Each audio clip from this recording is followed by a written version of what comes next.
Pat and Felicia Hensley moved to Epworth Villa much earlier this year, but they have become so involved in activities here, it seems like they've been here a really long time. And Pat has such a zest for life, and he loves to have conversations with people, and he has lots of stories to tell. He's very interested. Music is really important in his life, but I think just being around people and being involved in things really excites him, and he looks forward to the adventure.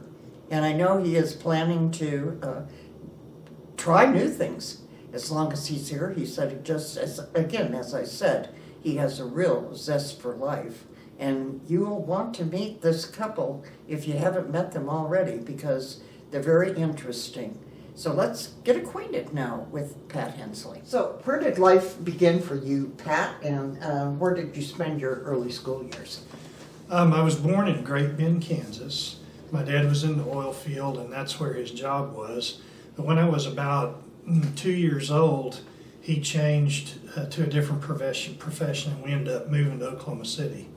So I started out in the Oklahoma City elementary school system, and then later in life, my brother got recruited from Oklahoma City schools to the Del City public school system, and we moved to Del City. So he got recruited in sports? Yeah, sports. He was a gifted athlete, and so we ended up moving to Del City, and I went to Del City through elementary, junior high, and high school, and then after my first year in high school, then I moved to El Reno, and that's where I graduated. Right. Okay. Well, now you have the one brother, I think, who's... I had one brother, was my only sibling. He passed away a few years ago. I think he was about 9 years older than... He was about 9.5 years older than me. All right. So when you were a sophomore in high school, then you were still in Del City, right? Your dad decided to go into the ministry. That's right. So what happened during that time? A lot of things happened during that time. We kind of knew for a couple of months that he was headed that direction. But then in the summer, which is when the Methodists all used to move around, he got a phone call telling him that he was going to get his first church in El Reno. That very same day, my mother came home from work and had a heart attack and passed away. Mm-hmm. So I was not in a good place at that time. It was hard for me to be excited about his new opportunity. Plus, I had it all going on in Del City. I had cheerleaders and pep squad people decorating my house because I was a varsity football player, and I just had it all going on, and all of a sudden we were going to be someplace I didn't know anything about. Was this after your sophomore year? In the summer after my sophomore year. Okay. So did your dad, did he not have to go to seminary first? Was he not in school for a period of time? As I remember, he did what was called a course of study. And so he would do a lot of his study at home and, mail his work in and get it graded. But he did have to go spend some time, and he went to SMU, to the seminary at SMU. Okay. Well, you did move then and went to El Reno High School. Okay. Yeah. And while you were there, were you active in athletics there? I played at Del City. I played 3 sports: baseball, basketball, and football. Baseball was the one I was the most gifted at. Basketball was my favorite, but that's the one I gave up when we moved.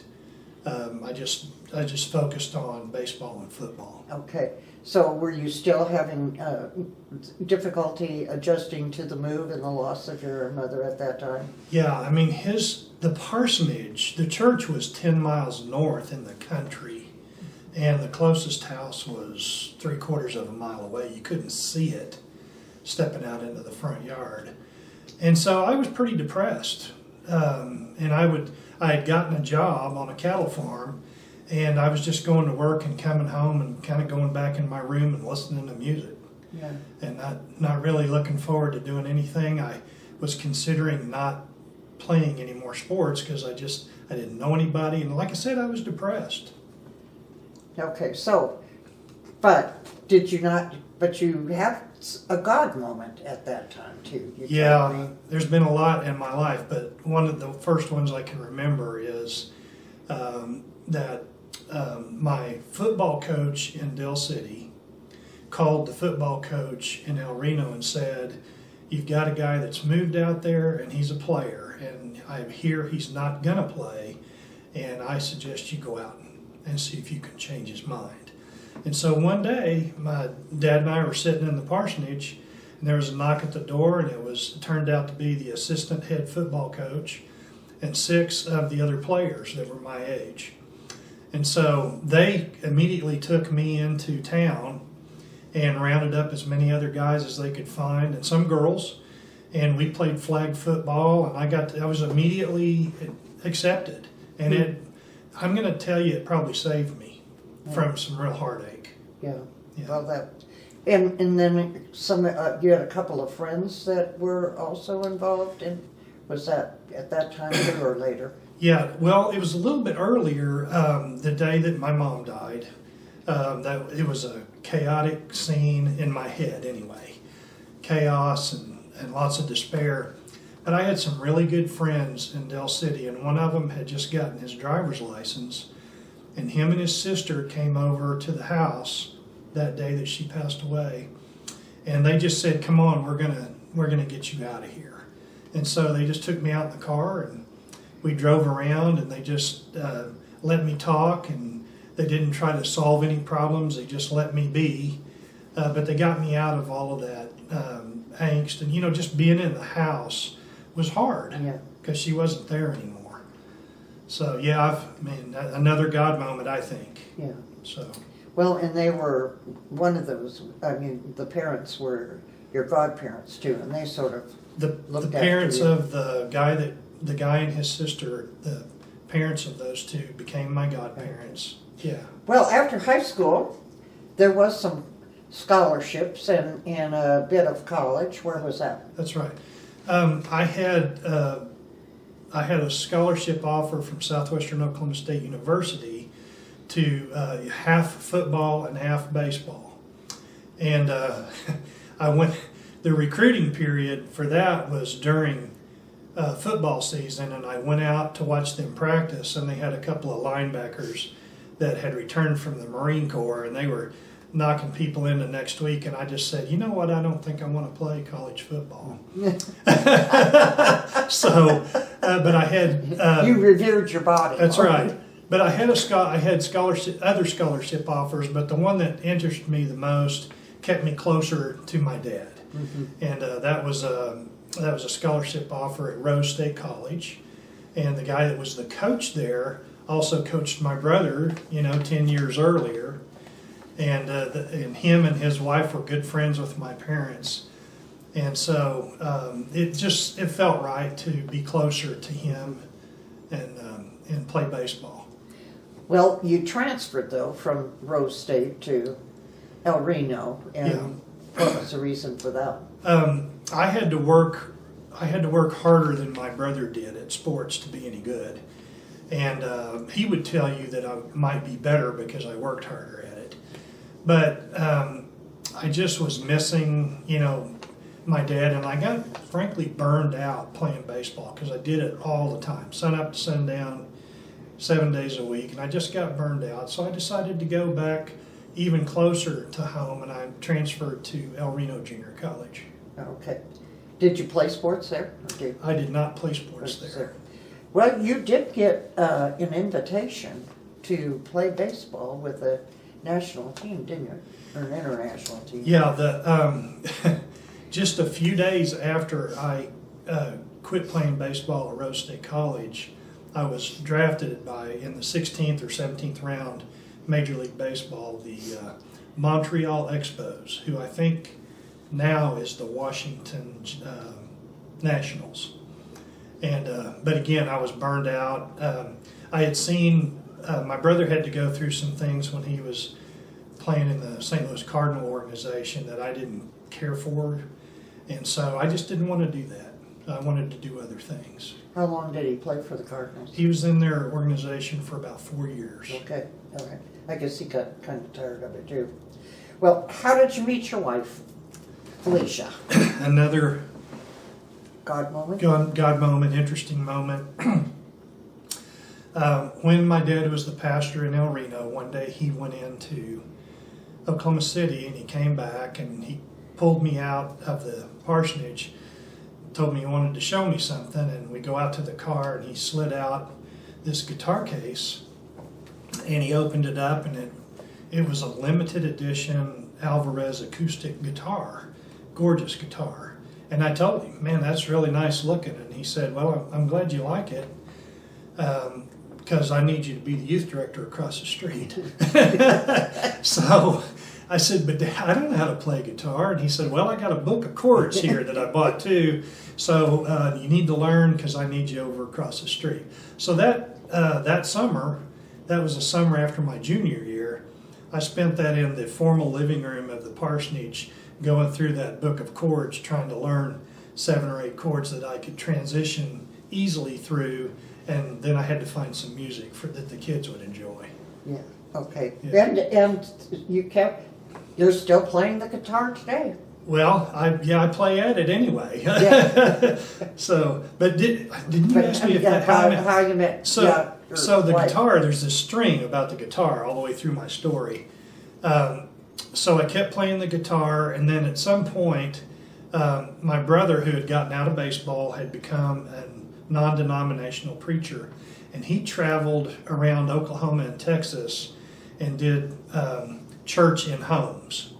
And so he asked me, would I provide the music on his route? And at one of those stops was Shawnee, Oklahoma, and I met Felicia there. We became instant friends, and within a few months after meeting her, we were engaged.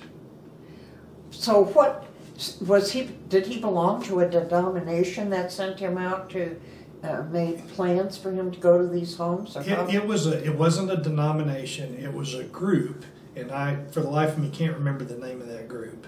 But okay. Well, you worked at first. Well, you were married then, shortly, I guess, after your engagement. just a few months after the engagement. Right. You worked at First Bank for several years. Yeah, I started out. My brother's wife was a banker at Central National Bank, which was at 6th and Class, and they don't exist anymore. But when I wanted to change profession, I really wanted to get a profession and not just work in a lumber yard. I worked at the Beaufort White Lumber Company in Shawnee. And so she was a banker, and she thought she could get me on at the bank where she was working. And she did that, and I worked there for a number of years, and then I went to First National Bank in Bethany for 19 years. Then I went to work for a company that did data processing all over the country, and then I got a phone call one day from a guy I had no idea who he was, and he was looking for somebody to fill a position in their operations department, and he had asked 3 people that he knew if they knew of somebody that could fill the bill, and 2 of the 3 gave him my name. So one day he just called and said, Pat, I want to offer you a job. So I agreed to meet with him, and it was a good deal for me, and it was a good deal for my family. I was missing my kids growing up because I was traveling all the time, and this was going to be 9 to 5, back here in Oklahoma City. So I took that job, and then I retired from Bank First about 4 years ago after 20 years. Yeah.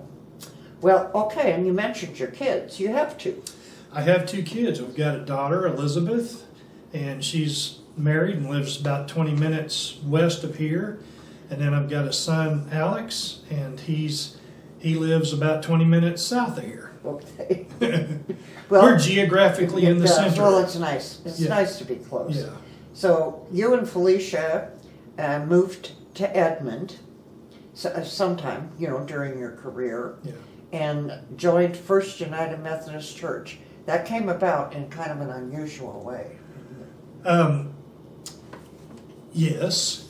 One day my wife was talking to our daughter about something, I don't remember, and she said something about Noah, as in Noah and the ark.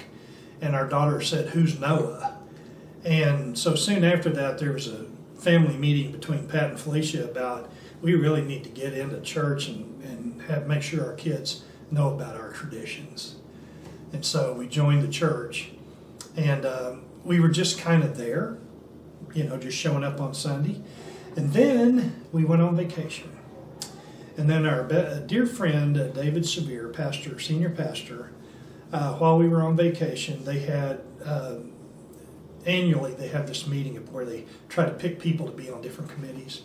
Well, he decided to pick Pat and Felicia, and without asking us. And so we came back from vacation, and there was a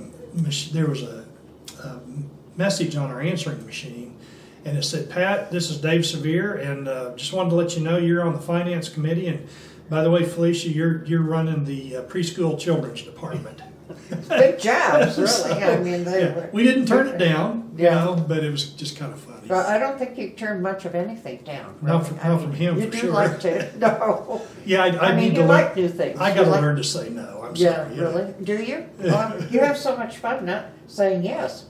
Well, you were, sometime during that time, you were called into the ministry, is that correct? I felt like I was called into the ministry, and I started, the Methodist Church has a method for that to happen.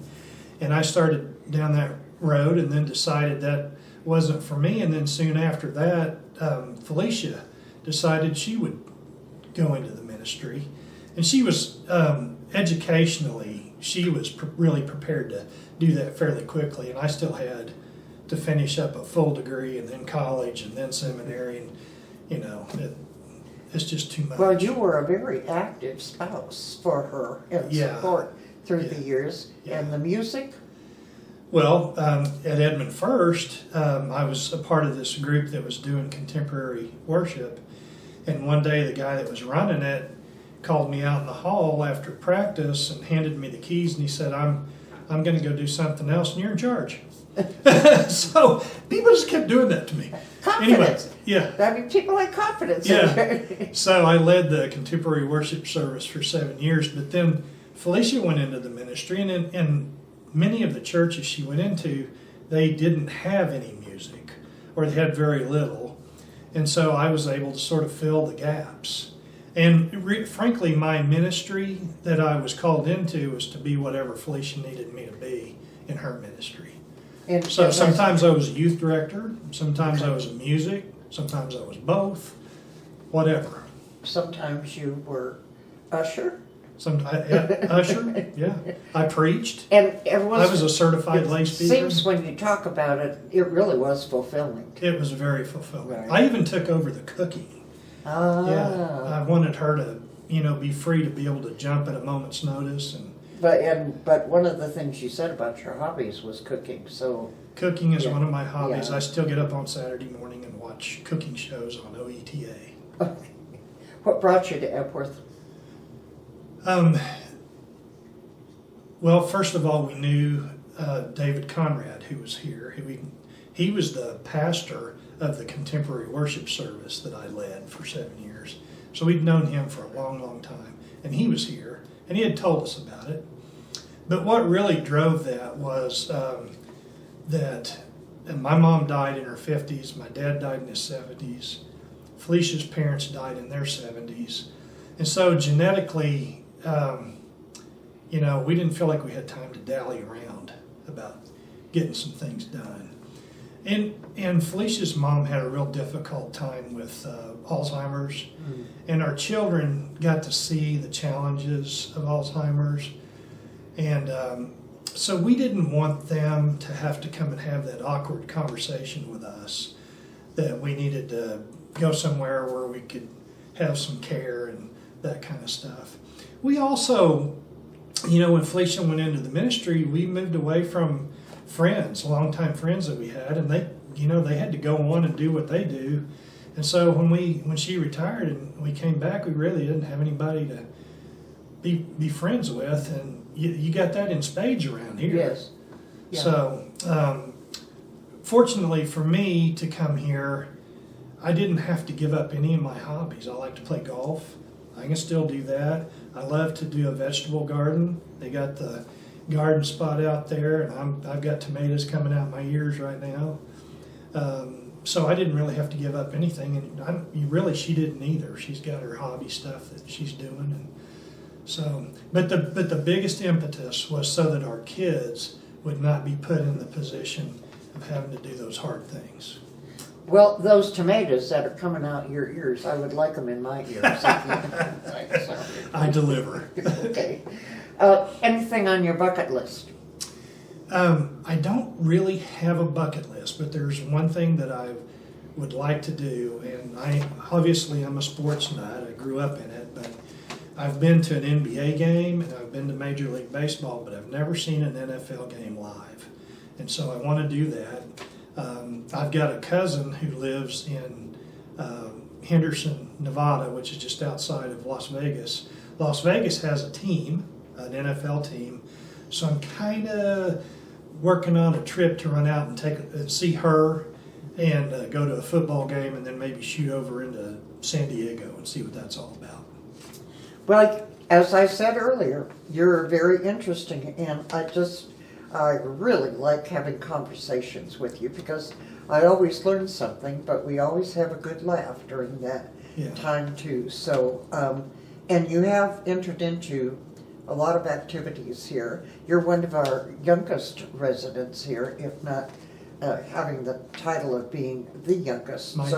We hope you have a long, enriched life here at Epworth, and we know that will happen because you just enjoy and you're interested in people. We've had residents tell us that we were too young to move out here, but I respectfully disagree. You qualify.